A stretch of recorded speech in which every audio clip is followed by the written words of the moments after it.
तो यारो कैसे हो। आशा करता हूँ कि आप लोग बहुत ही अच्छे और स्वस्थ होंगे। तो हम लोग आज चैप्टर 2 सूरदास पदखंड हिंदी क्लास 12th के मोस्ट वीवीआई ऑब्जेक्टिव क्वेश्चन करने वाले हैं। तो गाइस, अगर आपको हमारा ये वीडियो अच्छा लगे तो प्लीज़ यार सब्सक्राइब कर देना, क्योंकि मैं जैसे ही आपका एग्ज़ाम ख़त्म होगा वैसे मैं उसका आंसर की अपलोड कर दूँगा, जिससे आप अपने मार्क्स को मिलाकर ये संतुष्ट हो जाएंगे कि आपका मार्क्स कितना आ रहा है। तो अपने क्वेश्चन की ओर हम लोग मूव करेंगे। इससे पहले अगर आप अपने दोस्तों के साथ भी हमारा वीडियो शेयर कर सकते हैं, क्योंकि वो भी आपके जैसे अच्छे मार्क्स ला पाए। हमारे इस वीडियो में चैप्टर वाइज बहुत ही इम्पॉर्टेंट क्वेश्चन होते हैं, तो उसे देखना मत भूलना। तो हम अपने वीडियो की तरफ चलते हैं। So let's get start our video. तो यहाँ पे हमारा फर्स्ट क्वेश्चन आता है, सूरदास की कौन सी रचना है। ऑप्शंस आपके स्क्रीन के ऊपर ऑलरेडी आ चुके हैं। तो इसका करेक्ट आंसर ऑप्शन डी, पद is the right answer. Surdas की रचना पद है। तो अपनी नेक्स्ट क्वेश्चन की ओर हम लोग मूव करेंगे। सूरदास किस भक्ति के कवि थे, राम भक्त की, कि कृष्ण भक्त की, कि मातृभक्ति, या फिर देशभक्ति। तो ऑप्शंस आपके स्क्रीन के ऊपर आ गए हैं। तो दोस्तों, ऐसे ऐसे क्वेश्चन बहुत ही ज़्यादा इम्पॉर्टेंट होते हैं। तो ने अपना इसका आंसर है ऑप्शन बी, कृष्ण भक्त के वो कवि थे सूरदास। सूरदास किस भाषा के प्रसिद्ध कवि थे। कौन सी भाषा में सूरदास बहुत प्रसिद्ध थे, अवधी, खड़ी बोली, ब्रज भाषा, या फिर मैथिली। तो गाइस, इसका राइट आंसर है ब्रज भाषा में वो सूरदास बहुत बहुत बहुत प्रसिद्ध कवि थे। तो अपना नेक्स्ट क्वेश्चन आता है, बात्सल के विश्व में द्वितीय कवि कौन है। सूरदास, तुलसीदास, कबीरदास, या फिर हमारे नाभादास। तो इसका राइट आंसर है ऑप्शन ए, सूरदास। तो अपना नेक्स्ट क्वेश्चन आता है, सूरदास किस धारा के कवि थे। ऑप्शंस आपके स्क्रीन के ऊपर ऑलरेडी आ चुके हैं। तो आप लोग ऑप्शंस को बहुत ही अच्छे आराम से पढ़ के उनका जवाब दीजिए। तो यस, जितने लोग बी आंसर दे रहे हैं उनका राइट आंसर है। तो अपना नेक्स्ट क्वेश्चन आता है, कृष्ण कहाँ बैठकर भोजन कर रहे हैं। तो कृष्ण जी नंद की गोद में बैठ के भोजन कर रहे हैं। तो हमारा नेक्स्ट क्वेश्चन आता है कि प्रस्तुत प्रथम पद में कृष्ण को किसको सूचना दी जाती है। तो किसको सूचना दी जाती है, रात्रि होने की, दोपहर होने की, भोर होने की, या फिर इनमें से कोई नहीं। तो आप लोग आंसर जल्दी जल्दी फटाफट दे दीजिए अपने माइंड में ही। तो इसका राइट आंसर है option B, C is the right answer, भोर होने की। तो अपना नेक्स्ट क्वेश्चन आता है, सूरदास हिंद साहित्य के किस काल के कवि हैं। आदि काल के, भक्ति काल के, रीति काल के, या फिर आधुनिक काल के। तो हमारा राइट आंसर है ऑप्शन बी, भक्ति काल के कवि हैं। तो नेक्स्ट क्वेश्चन आता है, कौन सी रचना सूरदास की नहीं है भाई। तो सतसाई सूरदास की रचना नहीं है। तो अपना नेक्स्ट क्वेश्चन है कि कौन सी रचना सूरदास जी की है, सतसाही, या फिर दोलवाही, या फिर सुर सागर, या फिर गीतावली। तो उसका राइट आंसर आपको सी इज द राइट आंसर। अपने नेक्स्ट क्वेश्चन की ओर मूव करेंगे गाइस। सूरदास किस चीज की भूख है, कृष्ण की, जूठन की, प्रेम की, काव्य रचना की, या फिर इनमें से कोई नहीं। तो हाँ, जिनका आंसर ऑप्शन ए है वो बहुत ही सही, उनका अच्छा प्रिपरेशन चल रहा है। तो हमारा ये रहा अच्छा क्वेश्चन, सूरदास की अनुमति जन्म तिथि क्या है। तो जल्दी जल्दी बताइए, सूरदास की अनुमानित जन्म तिथि क्या है। 1475 है, या फिर 1475 है। यहाँ पे 1485 लिख लेते हैं गाइस, जिससे कोई डाउट ना हो। 1485, 1480 या फिर 1482। तो वेल, जिन लोगों ने उनका आंसर बोला है सॉरी, इसे 1475 ही रहने दीजिए, 1485 ऊपर को कर दीजिए।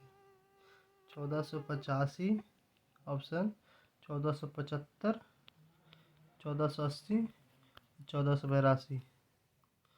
तो उनका राइट आंसर है 1475 में ईस्वी में उनका राइट आंसर है। तो अपना नेक्स्ट क्वेश्चन आता है, निम्नलिखित में से कौन सा कवि अष्टछाप का नहीं है? तो इसका राइट आंसर है ऑप्शन सी, जायसी। तो हमारा नेक्स्ट क्वेश्चन है, कच्छुक गिरवात छवि निर्खति नंद रानिया में कौन सा अलंकार है? तो अलंकार उपमा, रूपक, यमक या फिर अनुप्रास। तो वेल, जिन लोगों का आंसर डी है, अनुप्रास जो है वो हमेशा राइट आंसर नहीं है। Option D is the right answer. तो हमारा नेक्स्ट क्वेश्चन है, इसमें आपको भी अलंकार बताना है। ये आप लोग मुहावरे को अच्छे से पढ़ ले। कवल कुसुम फूले नर नारी सूर श्याम में कौन सा अलंकार है? उपमा, अनुप्रास, रूपक या फिर यमक। तो इसका राइट आंसर है ऑप्शन बी, अनुप्रास। तो हमारा नेक्स्ट क्वेश्चन है, साहित्य लहरी किनकी रचना है गाइस? तो साहित्य लहरी सूरदास की रचना है। तो अपना नेक्स्ट क्वेश्चन आता है, सूरदास की रचनाओं की भाषा क्या है? अवधी, ब्रजभाषा, खड़ी बोली, मैथिली। तो इसका राइट आंसर है option B is the right answer, Brajbhasha. तो हमारा नेक्स्ट क्वेश्चन आता है कि सूरदास के गुरु का क्या नाम था? तो उनका सूरदास का गुरु का नाम था वल्लभाचार्य। तो नेक्स्ट क्वेश्चन की ओर हम लोग मूव करेंगे गाइस। सूरदास किस मार्ग में दीक्षित हुए? अष्टछाप, संत मार्ग, पुष्टि मार्ग या इनमें से कोई नहीं। तो वेल, इसका राइट आंसर है ऑप्शन सी। तो अपना नेक्स्ट क्वेश्चन आता है कि वल्लभाचार्य के मिलने के पूर्व सूर किस भाव के पद गाते थे? तो वे दैन्य भद के पद गाते थे। हमारा नेक्स्ट क्वेश्चन आता है, सूर सागर किसकी रचना है? रैदास की, सूरदास की, नंददास की या फिर तुलसीदास की? किसकी है भाई? सूरदास की है। तो नेक्स्ट क्वेश्चन हमारा आता है, द्वितीय पद में खाद्य पदार्थ का उल्लेख नहीं हुआ है, अपूप का नहीं हुआ है। तो वेल, डी इसका राइट आंसर है। सो हम लोग अपनी नेक्स्ट वीडियो की क्वेश्चन की ओर मूव करेंगे। सूरदास की कृति कौन सी है इन चारों में से? प्राणभंग, जयद्रथ वध या फिर साहित्य लहरी या फिर वैरव नारायण।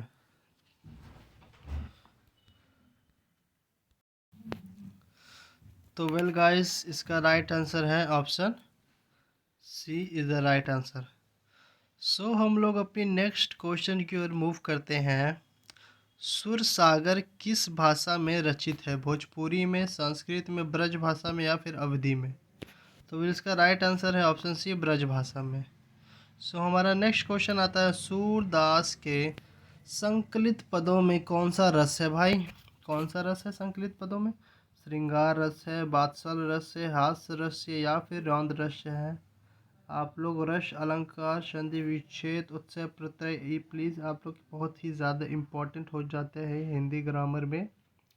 हिंदी ग्रामर सेक्शन में तो आप लोग बहुत ज़रूर से देख के जाना, और ऑथर का नाम तो कभी मत भूलना, क्योंकि 15 नंबर आपसे उसी से आ जाएंगे। सो वेल, अपना नेक्स्ट क्वेश्चन आता है।